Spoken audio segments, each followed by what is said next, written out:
మీరు మకర రాశిలో జన్మించారా? లేదు మీన రాశిలో జన్మించారా? లేదు మేష రాశిలో జన్మించారా?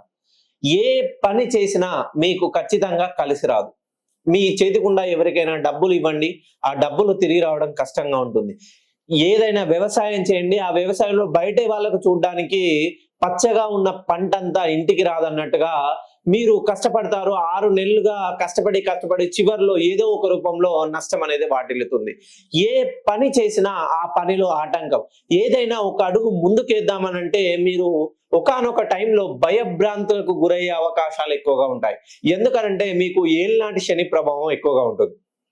మకర రాశి వాళ్ళకి మెయిన్‌గా ఈ జనవరి 10న కుంభరాశి నుండి మీన రాశిలోకి శని భగవానుడు వెళ్ళడం వలన మకర రాశికి రెండో స్థానంలో శని ఉంటాడు.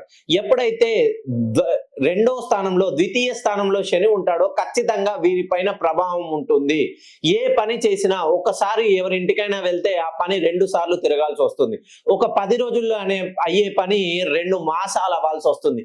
ఈ ఏలినాటి శని గాని ద్వితీయ స్థానంలో శని ఉండడం వలన పనులు ఆలస్యంగా ఈ పనులు వేగవంతం అవ్వాలనే ఆలోచనతో మీరు రోజు రోజుకి మానసిక ఆందోళనకు గురై అనవసరంగా ఆరోగ్య సమస్యలు, ఫ్యామిలీలో డిస్టర్బెన్సెస్, భార్యాభర్తల మధ్య గొడవలు, వివాహ విషయంలో ఆలస్యం.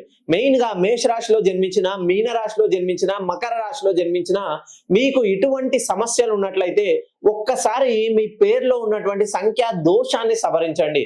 ఎందుకనంటే ఒక నిండు కుండ అనేది ఎప్పుడూ తునకదండి. అలానే మీ పేరు కూడా కరెక్ట్ గా మీ జన్మతః రాశి నక్షత్ర లగ్న కుండలిని అనుసరించి మీ పేరు సుమారుగా 180 డిగ్రీల పైకి ఉంటేనే మీ పేరు నిండు కుండలా ఉంటుంది.